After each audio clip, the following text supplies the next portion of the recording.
Just when the girl was about to kick Chen-ping, a middle-aged man opened the car door and got out of the back seat. The middle-aged man carries an aura of calmness and self-power, which makes him look like someone who has been in a high position for a long time.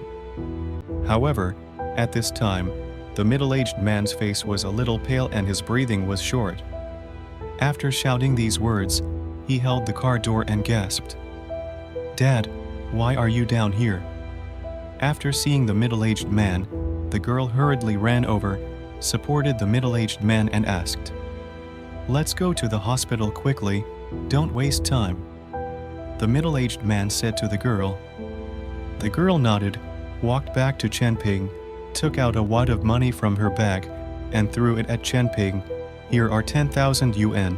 Take the money and leave quickly, we have something urgent to do."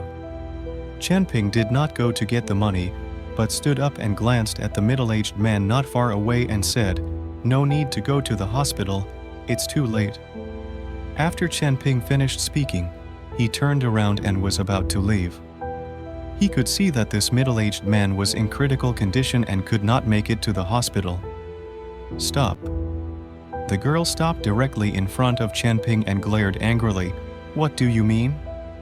Tell me clearly, or you won't be able to leave." At this time, the middle-aged man also frowned and took a few steps towards Chen-ping. "Your father is suffering from a hidden illness and is injured in his left lung. Within 5 minutes, he will have difficulty breathing and suffocate to death. Can you get to the hospital in 5 minutes?" Chen-ping followed the girl calmly and asked, "You're talking nonsense. My father just had a cold." "Yuchi," the middle-aged man called to the girl, then took 2 steps towards Chen-ping again, his eyes full of shock, and said, "Little brother, how did you tell that my left lung was injured?" "I told you, you don't understand. I have urgent matters right now, and I don't have time to waste time here with you," Chen-ping said, and was about to turn around and leave. "Little brother, cough cough cough," the middle-aged man called Chen-ping, and then coughed violently. When it calmed down a little, he immediately stepped forward and took Chen-ping's arm. "Little brother, since you can see if my disease is caused, it will definitely be cured. I hope my little brother can save my life. I am willing to pay any price. This is my business card." The middle-aged man took out a business card and handed it to Chen-ping. Originally, Chen-ping didn't want to accept it or take care of it, but when he saw the name on the business card, he immediately took it into his hand. "Are you Su Wenzong, the president of Su Group?" "Exactly."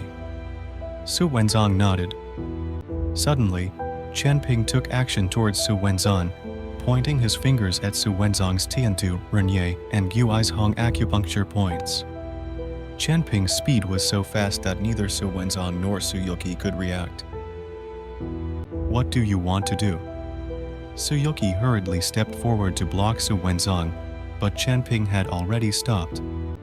However, after Chen-ping hit a few acupoints, Su Wenzong immediately felt his breathing became smoother and his face became much rosier.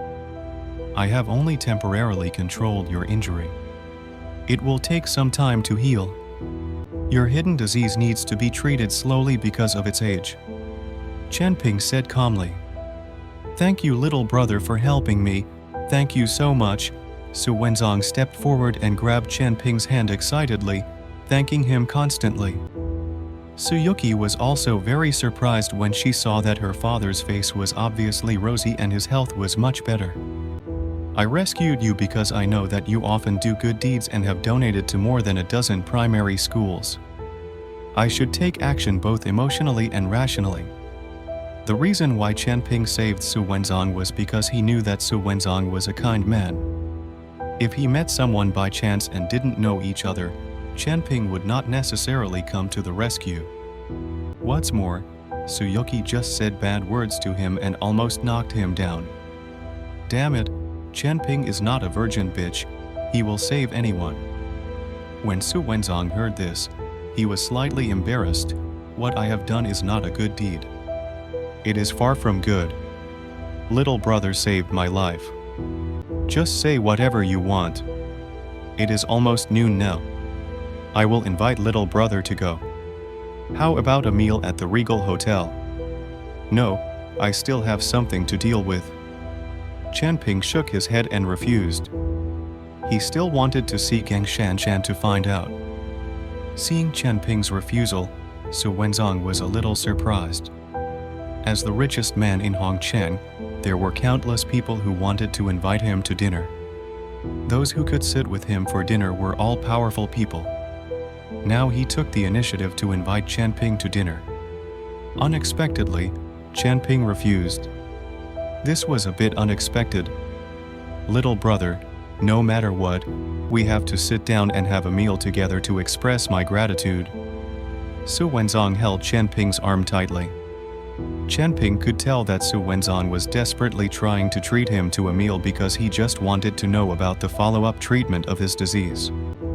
However, seeing that Su Wenzong was sincere, Chanping nodded and said, "Okay, I'll deal with things first. I will go to the Regal Hotel to find you then." Seeing what Chanping said, Su Wenzong let go of his hand. "Okay, it's settled. When the little brother is here, just call me." Chanping nodded and left impatiently, rushing towards the Gang family. "Where's Gang Shanshan? I want to see her." In front of a slightly old villa, Chanping said to the middle-aged woman in front of him. This middle-aged woman is Gang Shanshan's mother, Jia Meili. If it were before, Chanping would never dare to speak to Jia Meili in this tone.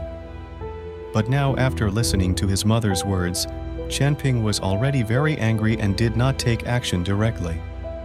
Even if it's not bad. Jia Meili was dressed in a cheongsam and looked arrogant. She crossed her hands on her chest and looked at Chanping with disdain. "Get out of here quickly. My daughter is getting married today. You, a reformed-through labor prisoner, are too unlucky to be here. Marry." Chanping frowned. It seemed that what the bald man said was true. Where is Gang Shanshan? Who is she married to? Let her come out to see me and explain clearly. Chanping rushed towards the villa with a cold face. "Hey, you madman, why do you just break into other people's yards?" Jia Meili desperately pulled Chanping. But she was not as strong as Chanping. She was dragged into the yard by Chanping. Chanping was about to rush in with his eyes open, when a girl in a wedding dress walked out with a gloomy face. When he saw the girl, Chanping stopped suddenly. "Gang Shanshan, what is going on? What's going on? Please explain it to me clearly." Chanping looked angrily and questioned Gang Shanshan. "Chanping, go away, don't come looking for me, I have decided to marry Xiaolei." Gan Shanshan looked at Chanping expressionlessly and said. Chanping's eyes narrowed and he clenched his fists tightly. Although he already knew it, when Gang Shanshan said it herself, Chanping's heart still twitched violently. He was imprisoned because of Xiaolei, but now his girlfriend wants to marry him. This is so ironic. Suddenly, Chanping gave a self-deprecating smile. He felt that he was really too cheap. "Is this what you mean?" Chanping looked at Gang Shanshan, his face no longer angry, and his hands slowly relaxed. "Yes." Gang Shanshan nodded. "I want to live a rich life, but you can't give it to me. Besides, you are still a prisoner in a labor camp. Even if you are released, you may not be able to support yourself. How can you support me? For the sake of our past relationship, you can take these hundreds of dollars and save yourself from sleeping on the street." After Gang Shanshan finished speaking, she took out a few $100 bills from her bag and threw them on Chanping's face. At this moment, Chanping looked at Gang Shanshan and completely gave up. The person in front of him was no longer his girlfriend. "You will regret this." After Chanping said that, he turned around and left without taking Gang Shanshan's money. "But I will regret marrying a poor guy like you." Jia Meili spat hard from behind. When Chen Ping just walked to the door, a convoy of people welcoming the bride directly blocked the way. A young man in a suit and leather shoes, holding a bouquet of flowers, stepped off the float. This man was Xiao Lei. Xiao Lei was slightly startled when he saw Chen Ping, but then he left. I forgot that you were released from prison today. What a coincidence. Do you want to attend my wedding with Shan Shan? Xiao Lei looked at Chen Ping playfully, his eyes full of ridicule. Chen Ping just gave Xiao Lei a cold look, turned sideways and wanted to leave. He didn't want to follow this kind of nonsense. Don't go. Unexpectedly, Xiao Lei stopped Chen Ping again. Don't you have money to follow? It doesn't matter. You don't need to take money. You can eat leftovers when the time comes. We are holding a wedding at the Regal Hotel. If you don't go, I'm afraid you won't have the chance to eat there in the rest of your life. Xiao Lei smiled mockingly at Chen Ping, and even reached out to pat Chen Ping's face. Chen Ping knocked Xiao Lei's hand off with force. What a shame, marrying a second-hand guy. There's nothing to complain about. It's all left over from my fun. Chen Ping smiled coldly. In fact, Chen Ping had never touched Gang Shanshan at all, or even held her hand. He said this just to disgust Xiao Lei and punish Gang Shanshan. Xiao Lei was stunned after hearing this and looked at Gang Shanshan hurriedly. Gang Shanshan told him that she never even held hands with Chen Ping. What is going on now? When Gang Shanshan saw Xiao Lei looking over, she immediately became anxious and shouted at Chen Ping, "Chen Ping, what nonsense are you talking about? Who is the one left behind by you? With your virtue, I won't let you go." Touched. Jia Meili also panicked and yelled at Chen Ping, "Chen Ping, don't say the grapes are sour because you can't eat them.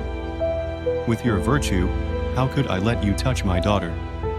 Xiao Lei, don't believe his nonsense. He clearly wants to disgust you.